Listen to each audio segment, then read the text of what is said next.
عزیز طلباء و طالبات، اردو زون میں خوش آمدید۔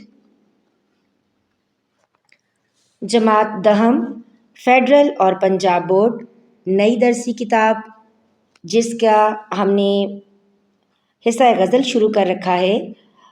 ہم نے غزل کے اشعار کی تشریح مکمل کر لی ہے۔ مطلع ہے اس کا بازیچہ اطفال ہے دنیا میرے آگے، شاعر ہیں اس کے مرزا غالب۔ آج کے اس لیکچر میں ہم اس نظم کے اس غزل کے مشقی سوالات کے جوابات جانیں گے۔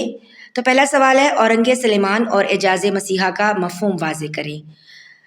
اس کا جواب کچھ اس طرح سے ہے کہ حضرت سلیمان علیہ السلام کا تخت جو ہے وہ بے پناہ طاقت اور اقتدار کی علامت ہے۔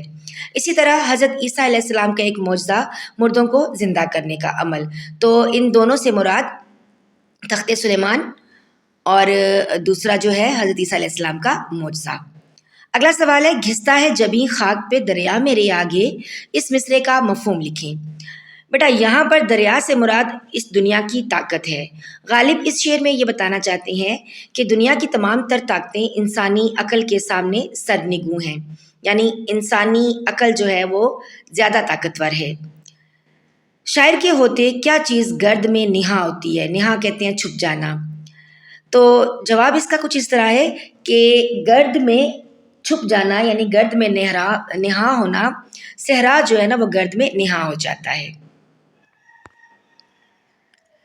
مرزا غالب کی غزل کے اشعار کو فہم کے ساتھ پڑھ کر متعلقہ سوالات کثیر الجہد یعنی جس کے ایک سے زیادہ آپشنز ہوتے ہیں ان کے جوابات لکھیں۔ بازیچہ اطفال ہے دنیا میرے آگے، ہوتا ہے شب و روز تماشا میرے آگے، اس شعر میں دنیا اور تماشا کو قواعد کی روح سے کیا کہیں گے؟ محاورہ، روزمرہ، قافیہ یا ردیف؟ تو جواب ہے قافیہ کہیں گے۔ ایک کھیل ہے اورنگ سلیماں میرے نزدیک، ایک بات ہے اعجاز مسیحا میرے آگے، اس شعر میں اورنگ سلیمان اور اعجاز مسیحا کو قواعد کی روح سے کیا کہیں گے؟ ضرب المثل، تلمیح، تشبیہ یا کنایہ؟ تو درست جواب ہے تلمیح۔ اگلا سوال ہے، اس غزل کے تمام اشعار کے آخر میں آنے والے الفاظ میرے آگے کو قواعد کی روح سے کیا کہیں گے؟ ردیف کہیں گے، قافیہ، محاورہ یا روزمرہ؟ تو درست جواب ہے اس کا کہ غزل کے آخر میں آنے والے جو الفاظ ہیں میرے آگے جو ریپیٹ ہوتا ہے بار بار آتا ہے اس کو کیا کہیں گے؟ ردیف، یعنی ردیف کا مطلب ہے سوار کے پیچھے آنے والا۔ تو جو آخری حرف لفظ ہوتا ہے یا الفاظ ایک سے زیادہ بھی ہو سکتے ہیں، وہ پوری غزل میں اگر دہرائے جا رہے ہیں تو اس کو ہم جو ہے ردیف کہیں گے۔ اب کچھ تعریفیں دیکھ لیتے ہیں۔ مصرع کیا ہوتا ہے؟ شعر کا ہر ٹکڑا یا لائن مصرع کہلاتا ہے۔ ایک مکمل شعر میں 2 مصرعے ہوتے ہیں۔ مثلاً ہزاروں خواہشیں ایسی کہ ہر خواہش پہ دم نکلے، بہت نکلے میرے ارمان لیکن پھر بھی کم نکلے، اس شعر میں دونوں لائنیں کیا کہلائیں گی؟ 2 الگ الگ مصرعے کہلائیں گی اور مل کر ان سے شعر بنتا ہے۔ تو شعر کی تعریف دیکھ لیتے ہیں۔ 2 مصرعوں کو ملا کر ایک مکمل شعر بنتا ہے جو ایک مکمل بات یا خیال کو ظاہر کرتا ہے۔ جیسے دل ہی تو ہے نہ سنگ و خشت، درد سے بھر نہ آئے کیوں، روئیں گے ہم 1000 بار کوئی ہمیں ستائے کیوں۔ یہ ایک مکمل شعر ہے اور جس میں 2 مصرعے ہوتے ہیں۔ تو 2 مصرعوں سے مل کر کیا بنتا ہے؟ شعر بنتا ہے۔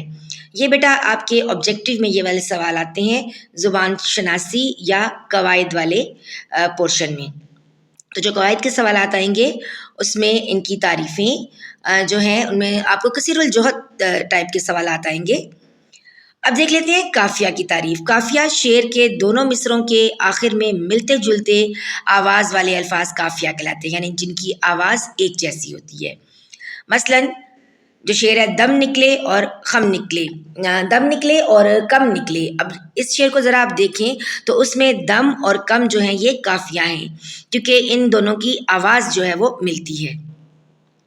اسی طرح ردیف کی تعریف پہلے بھی بتا چکی ہوں کہ ایک ہی لفظ یا ایک سے زیادہ الفاظ جب بار بار کسی غزل میں آتے ہیں تو اس کو ردیف کہتے ہیں۔ جیسے ہزاروں خواہشیں ایسی کہ ہر خواہش پہ دم نکلے، بہت نکلے میرے ارمان لیکن پھر بھی کم نکلے۔ تو اس میں ردیف کیا ہوگا؟ نکلے، کیونکہ یہ ہر مصرعے کے آخر میں آ رہا ہے۔ اور قافیہ کیا ہوگا؟ دم اور کم۔ ٹھیک ہو گیا؟ آگے چلتے ہیں.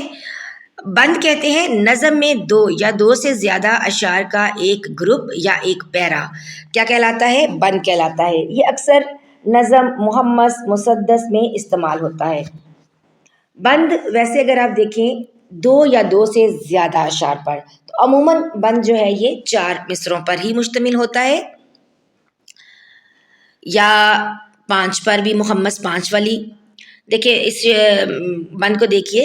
نہ تھا کچھ تو خدا تھا، کچھ نہ ہوتا تو خدا ہوتا، ڈبویا مجھ کو ہونے نے، نہ ہوتا میں تو کیا ہوتا، ڈبونے میں کوئی کمی نہ تھی، سہارا بھی وفا ہوتا، جو کچھ نہ تھا وہی کچھ تھا، وہی سب کچھ خدا ہوتا. یہ اشعار مل کر ایک بند بناتے ہیں. اس میں ایک مصرع جو ہے وہ ٹائپ نہیں ہوا. پھر دیکھ لیتے ہیں مقطع. غزل کا آخری شعر جس میں شاعر اپنا تخلص استعمال کرے وہ کیا کہلاتا ہے؟ مقطع. مقطع کا مطلب ہوتا ہے قطع کرنا، کاٹنا. جیسے مثال دیکھیں، رہتے ہیں اپنی مستی میں غالب ہمیں نہ چھیڑ، لوگوں کا کیا ہے باتیں بنائیں گے روز نئی.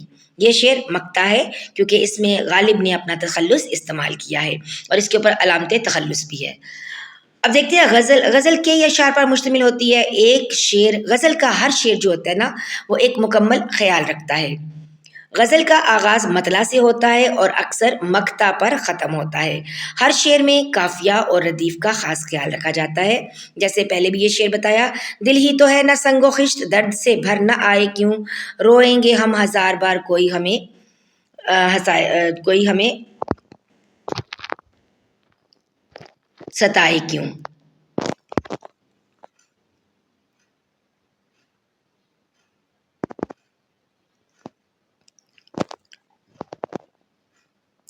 مسدس ایسی نظم جس کا ہر بند 6 مصروں پر مشتمل ہو مسدس کہلاتی ہے.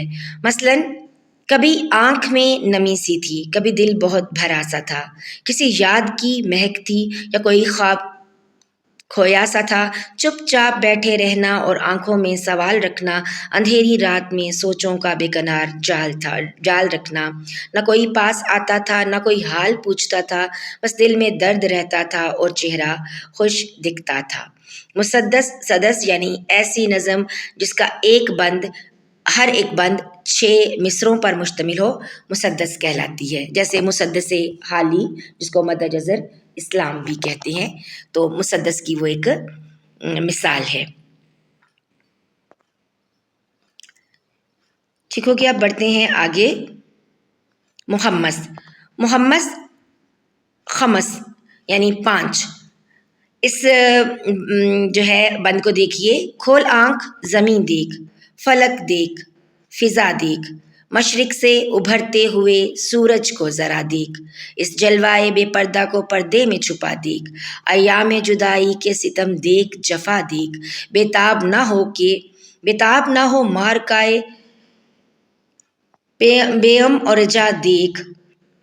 یعنی محمس ایک ایسا بند ایسی نظم جس کا ہر بند 5 مصروں پر مشتمل ہو اس کو محمس کہتے ہیں.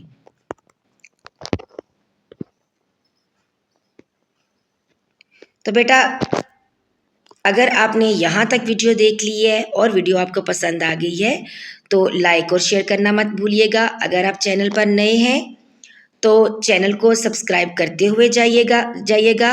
ملتے ہیں ایک نئی ویڈیو میں، تب تک کے لیے اللہ حافظ.